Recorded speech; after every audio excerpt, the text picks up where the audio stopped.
Mayor Rob Palmieri on the line here. Good morning, sir. Hey, good morning, Bill. How are you? So let's start with that, if we could, with the We're parade. Starting with first, because I didn't hear what you were talking about. Talking the parade, of course. So we'll start with that. I know you guys are going to meet later today, later this morning. And what are your thoughts? Are we leaning towards rescheduling for next weekend? Well, I don't know what we're rescheduling for at this point. Logistically, when the Utica Police Department is putting together a plan for the Boilermaker, 4th of July, and also St. Patrick's, which are three of our major events, that is put in place a year ahead of time. That means that they use their fifth day, so there's no overtime for all of these. So logistically, it's very, very difficult at this point to put it in place the following week without having a tremendous burden of roughly $15,000 to $20,000 of additional overtime. And in talking with the chief, it's actually getting the manpower for the UPD to come back at all. So, that's what we're sitting and we're talking about. We're going to look at all the logistics. I don't want to say it'll be next week. I don't want to say it'll be the following week. I need to talk to, the public safety end of it. I also need to talk to the director of the St. Patrick's Day Parade and look at, I'm sure that there may be some concerns of what groups are able to participate and which ones will not. So there's a lot of things that we have to vet out at this point, and that's why I guess that when they canceled it, and it wasn't the city of Utica canceling this parade, it was the director of the St. Patrick's Day Parade. So we'll hopefully that we could come up with something and see if there's a way that it won't impact the taxpayers for overtime and still be able to have something within the very near future of a celebration that really is, as I said, it's one of the three top functions that we have in the city of Utica. I know you're Italian, but Palmieri. Palmieri. But don't you think that Paul Buckley would next year make for a great Grand Marshal? I mean, he's dedicated himself to the city. He's as Irish as you can get. I think Paul would be a great Grand Marshal, and probably the last one the St. Patrick's Day Parade will ever have. That would be the end of it. That would be it. It would be the finale. Wow. Okay. So Buck does, again, for the listeners out there, he's employed by the city. He does city limits. He's very creative. And to know Buck is to love Buck. Hey, I do want to tell you that it is...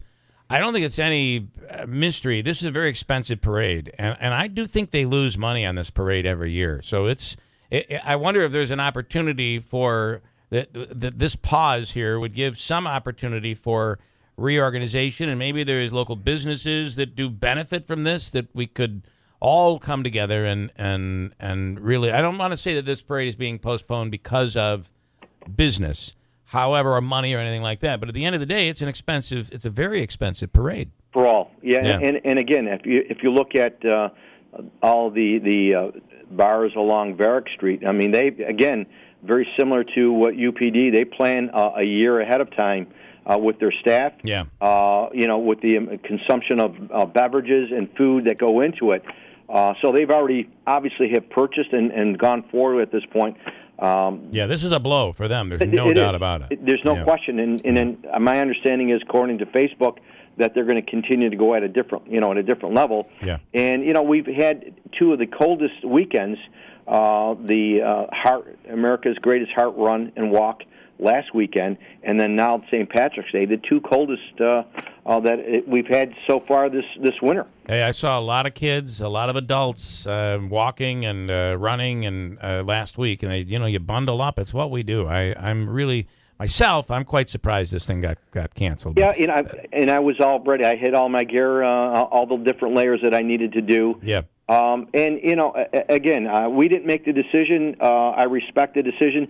Specifically, if you have more and more of the groups that are canceling out because of the inclement weather, they made a decision based on that. And, the weather was going to be, maybe a little bit better than the American Heart and Run, but certainly nowhere there that people want to be out in the cold enjoying it. Yeah, and certainly I've got 12 grandchildren, and I can tell you, first foremost, none of them were going to be. They weren't going to be in the parade.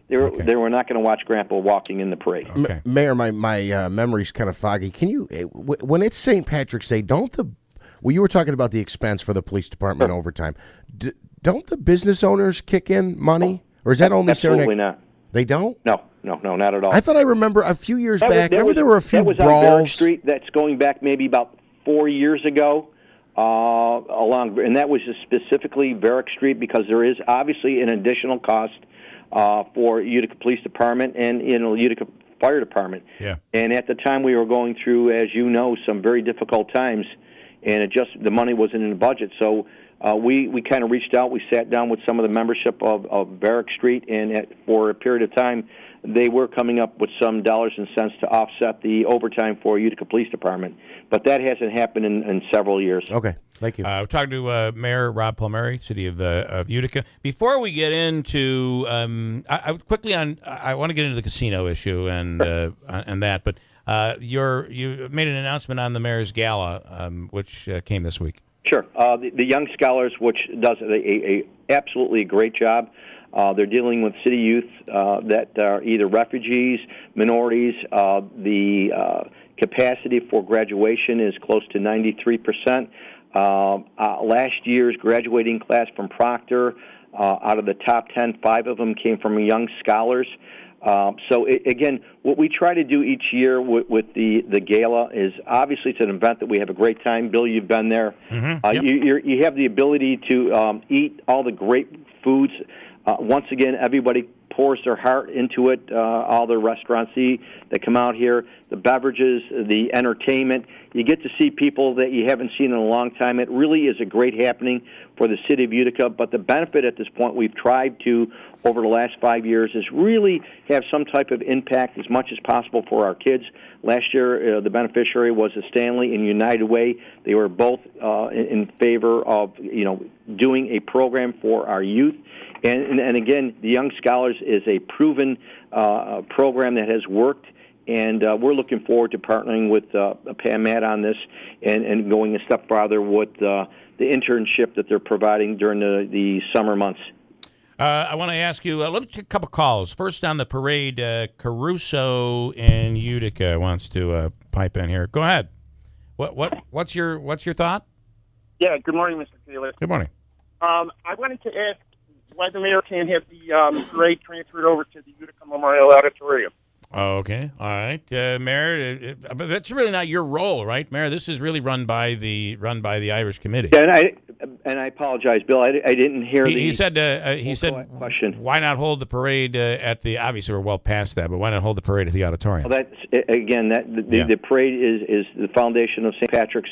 They have a board of directors. Yep. They have someone that's really in charge of it. And what the city of Utica provides, great, obviously Genesee Street, and again, the public safety aspect of to make sure that it all runs smoothly. But we don't have a say in where it goes. That's certainly up to the board of directors. Before we go into where a casino should go, the question would be, should a casino actually go into Utica? And Joe in Rome wants to pose that one. Joe, you're on with Mayor Palmieri. Good morning, Mayor. Good morning. How are you? I got a two-part question. Sure. If I could answer my... Vernon Downs going to be able to bid on that project if it's approved?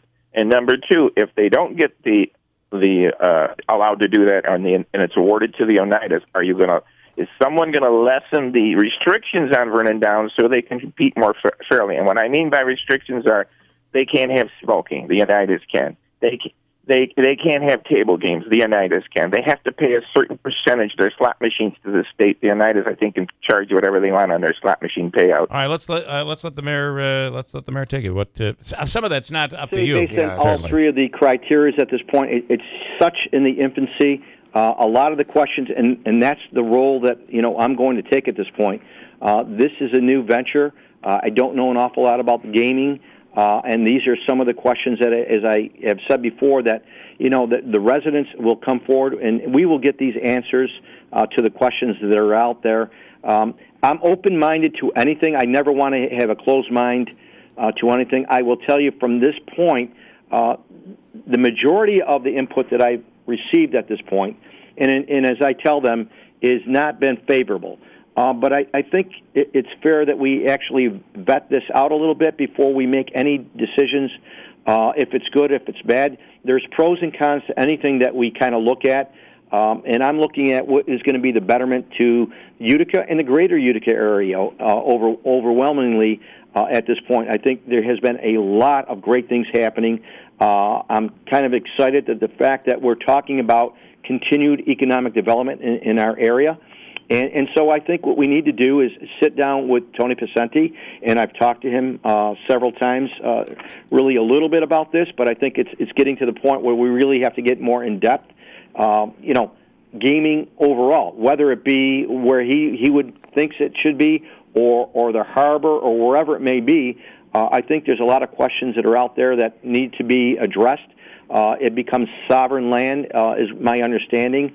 So there's a lot of questions out there that, again, I think what the county executive presented was an idea, was a thought, and I think before anybody shoots anything down, let's see this as an opportunity and not as a threat. So you would be open to in the odd area, even though you would prefer it to go down at the harbor. I guess what I look at, Bill, is I'm looking for a destination. Mm-hmm. And when I look at the destination and I look at the footprint, they did a master plan multiple years ago and spent a lot of money on it. And when they looked at that footprint along where the auditorium is, they did have a segment in there for entertainment. But the other segment was for a neighborhood, was for housing. So I would love to blend all that together if possible. And that's what I said from before when there was, the odd authority was coming in there. How could we make it work? And so I think I'm looking at it at this level is how can we make a destination? I envision the harbor as a waterfront, is people coming off the thruway, people coming off the north-south arterial that are going up to the Adirondacks. There's millions and millions of dollars that we're losing at this point. But it can't be an attraction just for one segment. It's got to be open to everyone and anything. It's got to be for a family environment. It's got to be for that business individual that's coming in. It's got to be for our residents that have a place to go. So how do you blend the harbor with the water, which is a major attraction, along with the odd? So maybe there's got to be some connectivity we have to expand. I would love to see the odd get more into, as they've talked about for the last, I think, at least 7-8 years, more sheets of ice. The youth hockey is huge, and sheets of ice are very important. I would love to see them expand into that.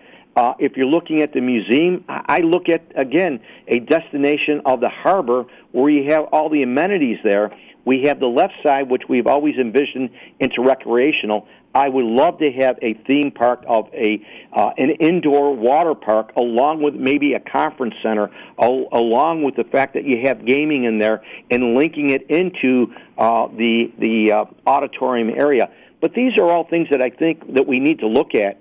And if anybody digs in on one set idea, then we lose focus of an opportunity right now for an area that is bigger than just the harbor or just the odd area. So you will sit down and meet with the county executive and try to work these things out. And by the way, water theme park, I've been calling for this since the 90s. So I'll tell you, Bill, I'll let it be your idea. It would be huge then. here. Okay. Well, at the end of the day, I'll give it to Enchanted Forest. You're talking. You asked me if I would sit down. I think when you look at the past of this region, one of the problems is that politicians, it was their way or no way, and a lot of things didn't happen. And this administration is, quite frankly, we're looking for the betterment not only of Utica, but the greater Utica area. So, I'm receptive to listen if it makes sense. I have to know the pros and cons, not just for me, from a public safety end of it, for which the overall advantage to this area. I don't know enough about gaming. I don't gamble. That's not one of my things that really intrigues me, but I need to know more about that at this point. Right. I need to expose myself a little bit about the clientele, what does it bring in? Is there an added cost for public safety? There's a lot of variables that go into it, and I think right now is the fact that let's look at it and let's not carve in and say, no, I don't want no gaming, or I do. How much revenue is coming in? How does that offset the expenditures that we're going to have? These are all questions that, quite frankly, the residents are asking, and we'll give them those answers. All right. Mayor Rob Palmieri, I appreciate the update. A lot going on. That's a good thing, right? Again, 5 years ago we weren't talking about too much. Fast forward, we're talking about a hospital. We're talking possibly about the Harbor Entertainment District, potential of Nano, the resurgence of our downtown. So, yeah, there's a lot of great things that are happening, and that's why we keep the communication and dialogue open. All right. Thank you so much. The last question here for everybody. Does Syracuse get in or not? I think they get in. I don't know. I'm going to say yeah. You are. I hope they get in because, at least you got to feel like this team is a team that anything could happen. Although if they win their first game in the tournament, there's a good chance. They'll end up getting a top seed at that point, right? Well, no, close to a top they already seed. got beat by Miami. No. I'm talking about the NCAA tournament. Well, they got to get in first. Right, they got to get in first. You're absolutely right. And that's the key. Is opening that door, and I think it depends how it plays out. So let me ask you: is anybody playing against celebrities against the law enforcement? Well, I am, Mayor. Okay, so you've been practicing, right? Mayor, I'm playing 3 nights a week right now to get myself in shape because I want to represent your team well. Oh, that's not. It's our team, okay? It's our all team, about us. yes. There's no I in team. And if I recall, there isn't win though. Hasn't your team won several years in a row, or is it? Yes, we have, and unfortunately, Sheriff Mayshall is stacking the decks at this point, and I'm sure with a smile. But you know what? He's such an honest guy. He can't even get away with it because his face gets red like a beet. All right, we will see what comes of all of it. Thanks a lot. Have a great weekend. When is the date, by the way, of the? Good question. I think it's the 20. It's like the night of the Frozen Four, isn't it? The 24th, 25th, something like that. It is the 25th. It starts at 3:30 at TR Proctor in the city of Utica, and it will be. I'll tell you what. The high school basketball and the girls' basketball is absolutely great basketball to view. Too. Watching us play is like watching a bunch of clowns out there trying to do something that we haven't done for about maybe 15 or 20 years. All right, Mayor, thank you so much. Mayor Rob Palmieri. I'll see you later. Thank you. Thanks.